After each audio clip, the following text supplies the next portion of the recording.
Здраво на сите. Во ова видео ќе направам рецензија на еден одличен роман, а тоа е романот Дивите детективи од Роберто Болањо.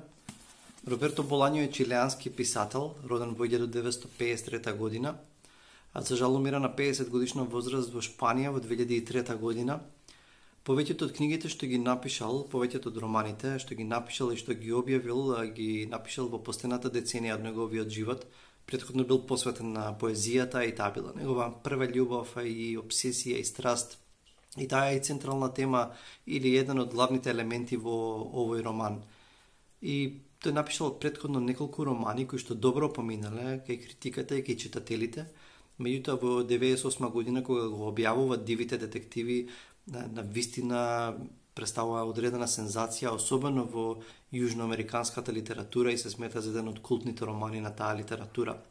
Некои го споредуваат и со Хулио Кортасар и Куц Камен, најмногу поради експерименталноста на структурата и на стилот во овој роман, а исто и така со темата која што е младите, екзистенцијата, уметноста, поезијата, барање на смисла преку уметноста.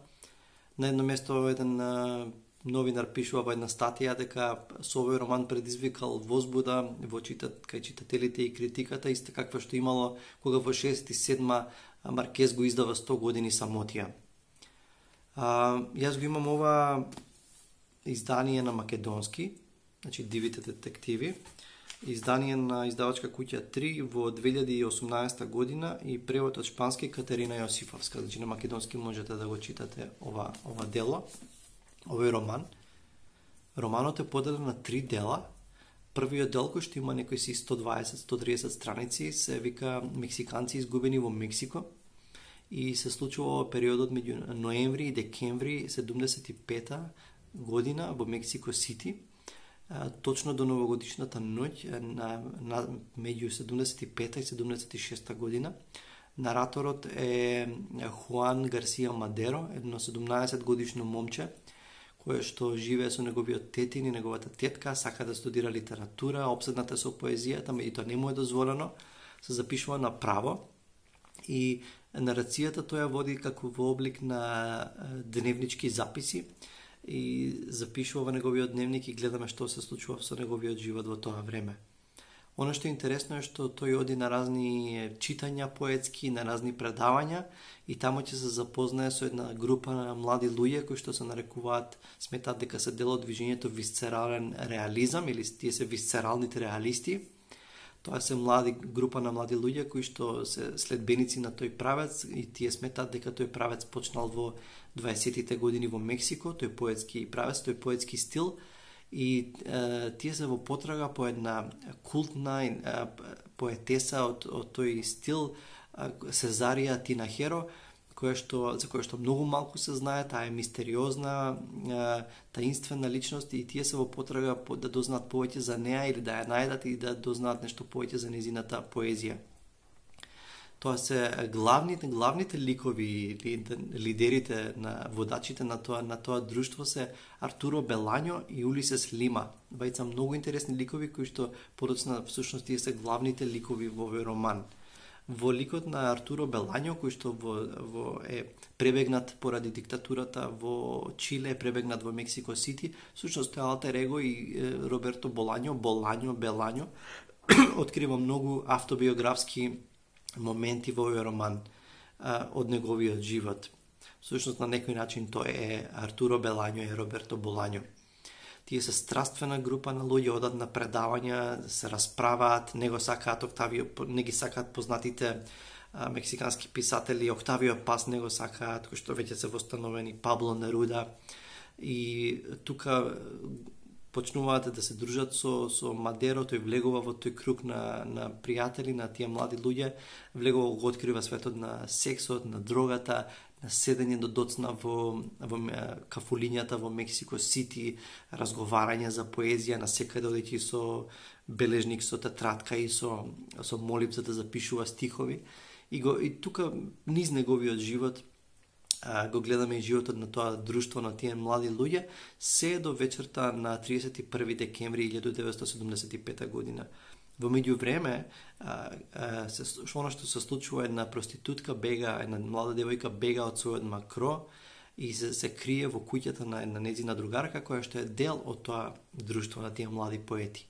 И ги гледаме сите собрани вечерта на 31 декември во куќата на таа девојка, додека надвор нејзиниот макро, заедно со други луѓе, едноставно чека и да ја демне куќата и чека да ја врати назад. Оно што се случува е Артуро Белањо и Улисес Лима, овие двајца главни ликови и водачи на тоа движење, заедно со нараторот, со Мадеро, и оваа девојка бегаат со кола од таму, обидувајќи се да ја спасат неа и бегаат, се движат кон северниот дел на Мексико, кон пустината Сонора, каде што ќе се обидат да ја спасат оваа девојка и помеѓу време да трагаат по таа култна таинствена поетеса Сезарија Тинахеро. Тука завршува првиот дел и доаѓа вториот дел, кој што се вика Дивите детективи. Тоа е главното тело на романот. Во тие некои си 400 страници и тука ја гледаме вистинската маисторија и тука е вистинското уживање во овој роман. Оно што Роберто Болањо го прави, што е на некој начин ризичен потек, е што пробува да го движи действието, да ја движи нарацијата преку повеќе наратори, преку колаж од наратори, и тоа го прави на 400 страници и всушност ние ги гледаме движењето и животот на Белањо и на Улисес Лима во текот на 20 години, од 76 година до 96 година. И тоа не е ништо ново, да се движи действието, да биде раскажано од повеќе наратори. Тоа сме го видели дека и Вилијам Фокнер, американскиот писател, особено во As I Lay Dying, неговата книга, додека умирав, каде што неколку членови на семејството зборуваат за смртта и погребот на нивната мајка. Меѓутоа овде е поризичен потфат, овде обемот и обсегот е многу поголем.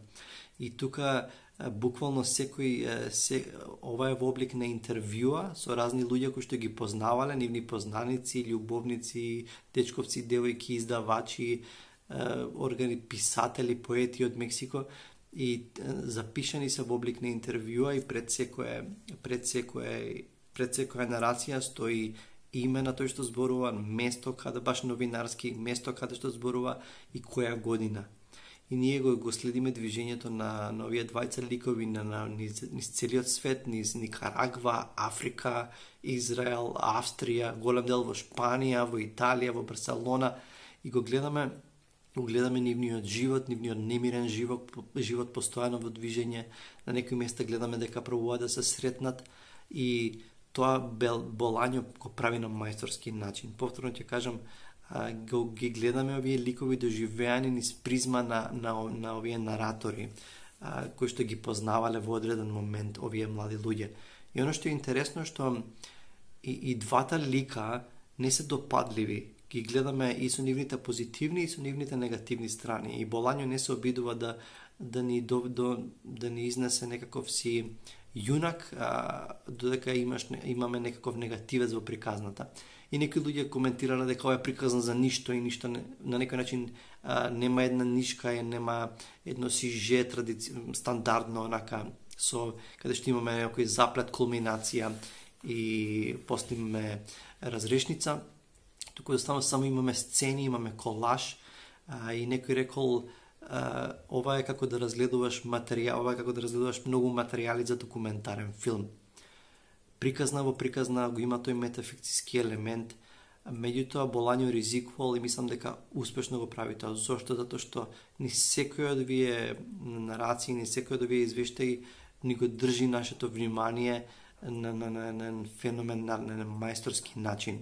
Кога завршува овој дел, последниот дел кој што се вика со пустината Сонора, продолжува од моментот од вечерта од 31 декември, продолжува повторно Мадеро да раскажува за неговите доживувања, повторно како дневнички записи од моментот кога бега заедно со Лима и со Белањо и со Лупе, проститутката Лупе, и се движат кон северниот дел на Мексико да ја бараат Сезарија Тинахеро.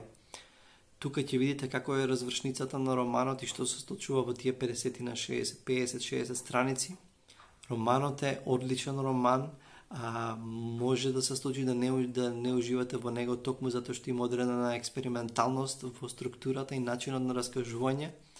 Меѓутоа, сметам дека вреди да се прочита. Ако сте го прочитале, искоментирајте ми на YouTube, а ако не коментирате на YouTube, искоментирајте ми на профилот на читачот на Facebook. Така што ви го препорачувам романот, ви го препорачувам Болањо. Читајте добри книги, држете се во ова време, чувајте се и се гледаме со следната рецензија.